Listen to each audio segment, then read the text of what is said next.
Hello అండి, welcome to my channel. సిరిధాన్యాలతో హెల్దీగా దోశ ఎలా చేసుకోవాలో ఇప్పుడు మనం చూసేద్దాం. సిరిధాన్యాలతోటి దోశ పిండి ఎట్లా చేయాలో ఇప్పుడు చూపిస్తాను. ఇది ప్రాసెస్ చూపించడము నేను మర్చిపోయాను. దీన్ని ఏమేమి వేయాలి అన్నీ హెల్దీ ఐటమ్సే ఉంటాయండి. పిల్లలకు కూడా తరచుగా పెడితే చాలా హెల్దీ అండి.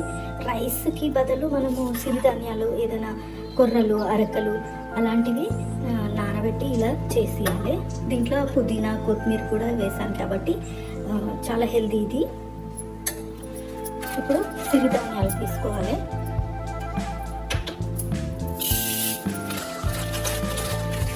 ఇది గ్లాస్ కొలతతోటి ఒక 6 నుంచి 8 గ్లాసులు వేసుకోవచ్చు సిరిధాన్యాలు. ఇది కొర్రలు, ఒక కొబ్బరి చిప్ప, ఇది మినప్పప్పు. ఇదే గ్లాస్ తోటి ఒక గ్లాస్ కంటే కొంచెం తక్కువ అయినా సరే వస్తుంది మనకు దోశ. మినప్పప్పు, ఇది మినప్పప్పు. కొద్దిగా శనగపప్పు వేయండి, ఒక పిడికెడు శనగపప్పు కూడా వేసుకొని అన్నీ కలిపి నానబెట్టుకోవాలి. శనగపప్పు వేయడం వల్ల మనకు టేస్ట్ వస్తుంది దోశ పిండి. వేయకపోయినా పర్వాలేదు, బాగానే ఉంటుంది. ఈ కొబ్బరి చిప్పను కూడా మనము నైట్ అంతా నానబెట్టుకోవాలి. సిరిధాన్యాలు మళ్ళీ మినప్పప్పు ఈ రెండు కలిపి రాత్రే బాగా కడిగి నానబెట్టేసుకోవాలి.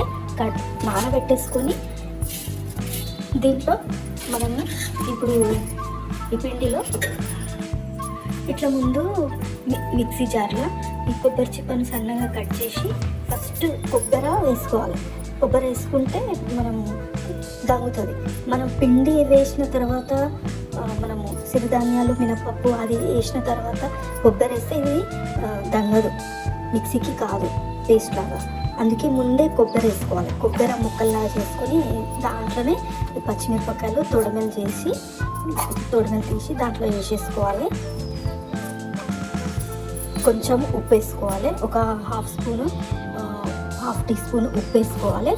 అట్లనే కొత్తిమీర మీ ఇష్టం, ఎంతైనా వేసుకోవచ్చు, టేస్ట్ బాగుంటుంది. నేను ఒక కట్ట కొత్తిమీర వేసుకుంటున్నా. మళ్ళీ పుదీనా కూడా దీంట్లోనే వేసేసుకొని ఫస్ట్ మనము దీన్ని మిక్సీకి వేసుకొని పౌడర్లా చేసేసుకోవాలి. ఈ పౌడర్లని మనము ఇప్పుడు ఈ సిరిధాన్యాలు నానబెట్టుకున్నాం కదా, సిరిధాన్యాలు మినపప్పు రెండు కలిపి నైట్ నానబెట్టుకున్నాం కదా, అవి మళ్ళీ కడిగి దీంట్లో వేసుకొని పేస్ట్లా చేసేసుకోవాలి. అప్పుడు పిండి ఇట్లా అవుతుంది. ఒకవేళ ఉప్పు తక్కువ ఉంటే ఉప్పు అడ్జస్ట్ చేసుకోవచ్చు తర్వాత. ఇప్పుడు మనము ముందే కొబ్బరి చిప్ప దీంట్లో వేసుకున్నాం కాబట్టి, ఒకవేళ చట్నీలో వేసుకుంటే చట్నీ మొత్తం తినలేం కదా, దీంట్లో వేసుకున్నామంటే మనం కొబ్బరి చిప్ప, దీంట్లో కొబ్బరి ఉంది, కొత్తిమీర, పుదీనా, పచ్చిమిరపకాయలు, సిరిధాన్యాలు అన్నీ హెల్దీయే. అయితే పిల్లలకు కూడా మనం హెల్దీ ఫుడ్ పెట్టినట్టు అవుతుంది.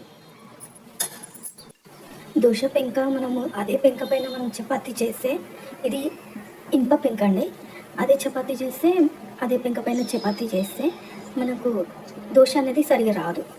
అయితే మనం ఈ ప్రాసెస్ చేయాలి. ఫస్ట్ ఐస్ క్యూబ్స్ వేసుకొని కొద్దిగా ఇట్లా వేసేయాలి. ఐస్ క్యూబ్స్ని కొంచెం ఇట్లా వేసి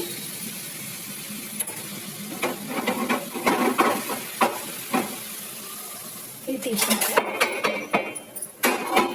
ఇప్పుడు దీనిపైననే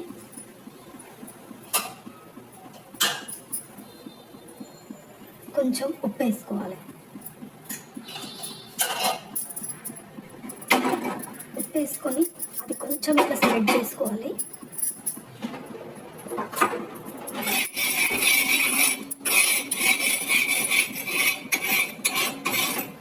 కొద్దిసేపు సాల్ట్ని స్ప్రెడ్ చేసుకొని ఆ తర్వాత ఈ సాల్ట్ని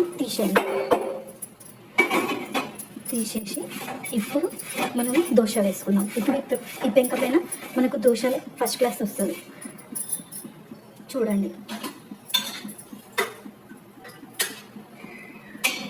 ఫస్ట్ నూనె వేసుకోవాలి.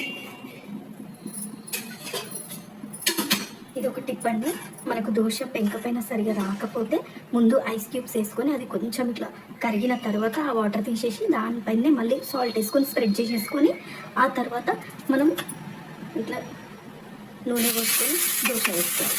ఇందాక మనం వేసుకున్నాం కదా దోశ పిండితోటి సిరిధాన్యాలతో దోశ.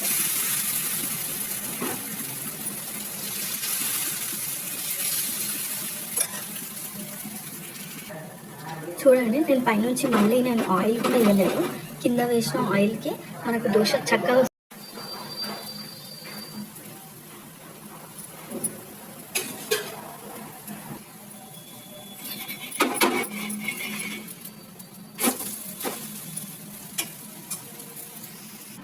సిరిధాన్యాల దోశ రెడీ. ఇప్పుడు నేను దీంట్లోకి గోంగూర పచ్చడి వేసుకుంటున్నాను. దీంట్లో టమాటా పచ్చడి కూడా వేసుకోవచ్చు, టమాటా చట్నీ, బేసన్ అలాంటివి కూడా బాగానే ఉంటుంది. మనం దీంట్లో పచ్చిమిరపకాయలు కొబ్బరి కూడా వేసినాం కాబట్టి చాలా టేస్టీగా ఉంటుంది దోశ. ఇలా ట్రై చేసి చూడండి, హెల్దీ కూడా.